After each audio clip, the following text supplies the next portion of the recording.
Hey guys, welcome back. Christmas break is over, which makes me sad, and I cry myself to sleep, but that's okay. We got to get through these winter months if we want to get to the end of school. So we are jumping right back in. We are going to be in Unit 6. Remember, from before break, we were working on Unit 5, but we said we weren't going to test on it because we were just stuff that we wanted to practice with the piecewise and the step functions. Just stuff that I wanted you to see. Unit 6, 7, and 8 are probably the most important units of all of the Algebra 1 book. So it's nice. We're going to hit them hard. And then we'll probably run that all the way into air testing. We still haven't heard anything about air testing, so I'm assuming we're still going to have an air test.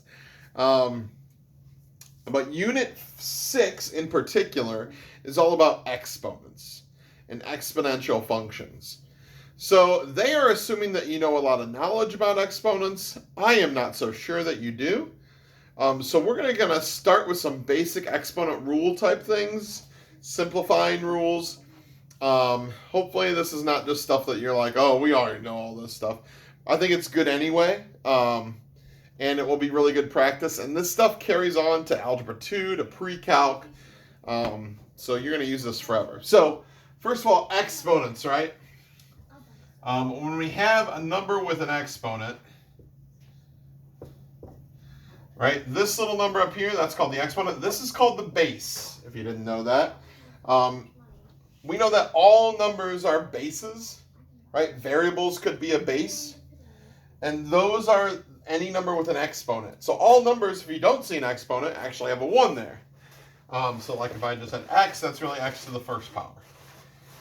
Or 1x to the first power if you want to talk about how there's really a 1 here too, right? So it's kind of the same way. If you don't see the coefficient, there's really a 1. If you don't see an exponent, there's really a 1 there also. We know that 9 to the 4th means how many, we want to multiply 9 by itself 4 times. So it's the base repeated this many times in multiplication. So I want to kind of talk about 2 rules today. Again, this might be review from last year, but it's going to be really important stuff that you're going to need to know about. And it should be, hopefully, if you do know about these, it should be nice and easy to kind of jump back into from Christmas break, get your brain back in the swing of things. So let's talk about the multiplication rule, or the product rule. All right, the multiplication rule says that if you have 2 numbers with the same base, so let's say we had a to the b times a to the c, right? These 2 numbers, the bases have to be the same. If they are, what this rule says, the multiplication rule, is that we can keep the base, so you keep a, and the exponents, you're just going to add them together. So no matter what those are, A, B, and C, if the bases are the same, you're going to keep the base, and then you just add the exponents together when you put them together.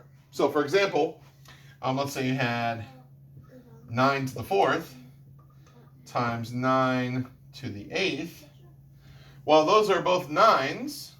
So the rule says instead of trying to do this huge multiplication in my calculator, I can keep the 9 and add 4 and 8 and get 9 to the 12th power.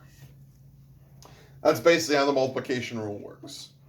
Again, we can do it with variables. We can say if I had c to the 6th times c, oh, that's a 6, sorry, times c to the 11th.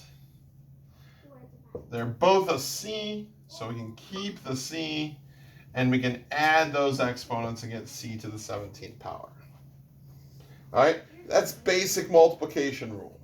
So let me show you some things that might trick you up here. Obviously, the first thing you're going to say to me is, what if the bases are not the same? This is not for that.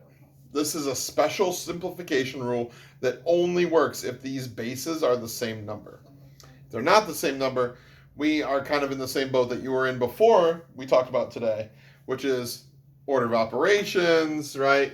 figuring out what is 6 times 6 times 6 times 6, what is 3 times 3 times 3, and then you can multiply those two numbers together, which is a lot of math and really messy. This is just something that kind of saves us if the bases are the same. So here's the one that'll get you. 4x to the 7th times 5x to the negative 3rd. Yes, there are negative exponents. We're going to talk about those tomorrow a little bit. But for our purposes today, it's just going to serve as just any number. Now notice here that we have two expressions, right? And they kind of have two pieces, right? The x's have the same base. The 4 and the 5 do not have the same base. So can I use my rule here? Absolutely you can, right? But only on the x's when I combine those. So I can use the rule on the x's that says keep the base, keep the x, add the exponents. 7 plus negative 3 is really x to the 4th. And then 4 and 5, they do not have the same base. So what we're going to do there is just multiply them like we normally would. If they don't have the same base, we follow our normal rules of math. So 4 times 5 is 20. So when I simplify this expression, I can get 20x to the 4th out of it. So that's kind of the multiplication rule. I know I'm doing that very quickly, like you know what you're talking about. One thing I did want to show you is like, why is that the case? Why does that work? Well, if you have a to the 4th times a to the 3rd, we just said that was a to the 7th. Now, the reason why, we have to think about what is this exponent actually telling me? A to the 4th means we have 4 sets of a's.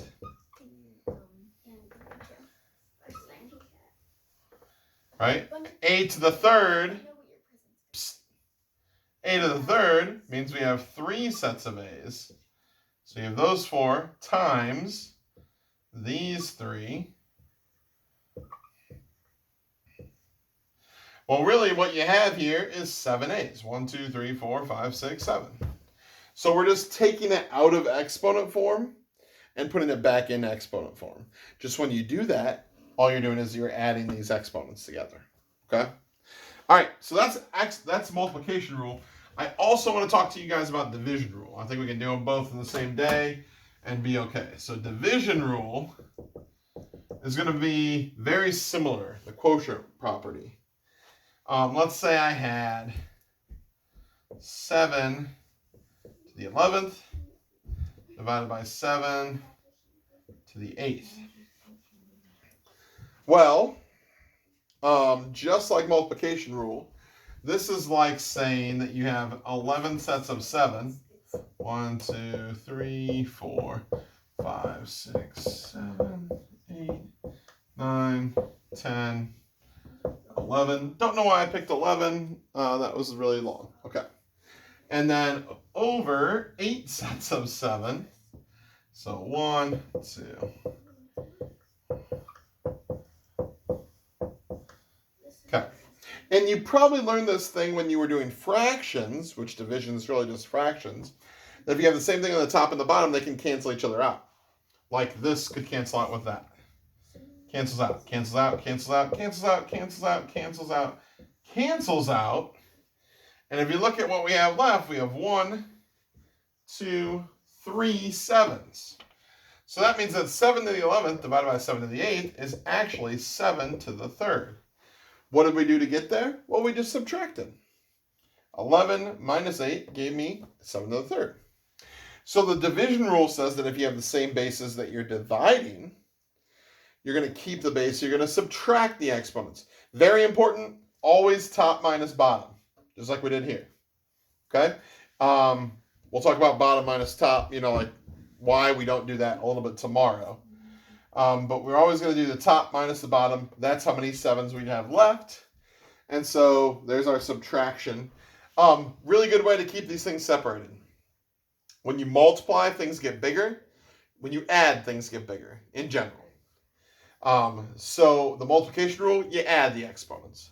The division rule, division, things get smaller. Subtraction, things get smaller. So when you divide, you subtract. All right, that's kind of how I do it. So let's see what this would look like put together then. Let's say we had, oh yeah, I didn't do many chains, did I? Let's do x to the 6th, y to the 9th, z to the 10th, all over x to the 4th, y squared. Yeah, let's do that. Okay, so when I'm using the division rule, I look and see, does anything have the same base? Well, these x's certainly do, right? So here's my x's. I can use the rule. Keep the base, subtract. 6 minus 4 would be x squared. So I have 2 x's left after I divide. Do the same thing with the y's. They have the same base. Keep the base. 9 minus 2 is y to the 7th. And notice that z doesn't match up with anything, right? If it doesn't match up, you leave it exactly how it is. So in this case, I want to keep z to the 10th, and it was on the top of this fraction here. So I'm just going to keep z to the 10th. And there you go. Subtract your exponents, keep your base.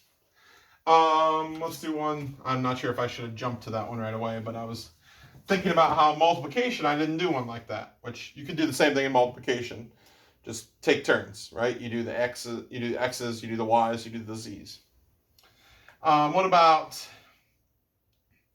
16 f to the 24th divided by 2f to the 17th?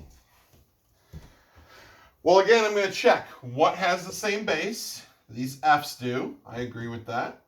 So we can use the division rule with the f's. We keep the base, and we subtract our exponents. 24 minus 17 is going to give me f to the 7th. What about these numbers out in front? They do not have the same base.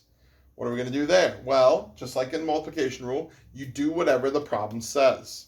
In this case, 16 divided by 2. Well, that's 8. So to simplify this expression, we are going to get 8f to the 7th. All right?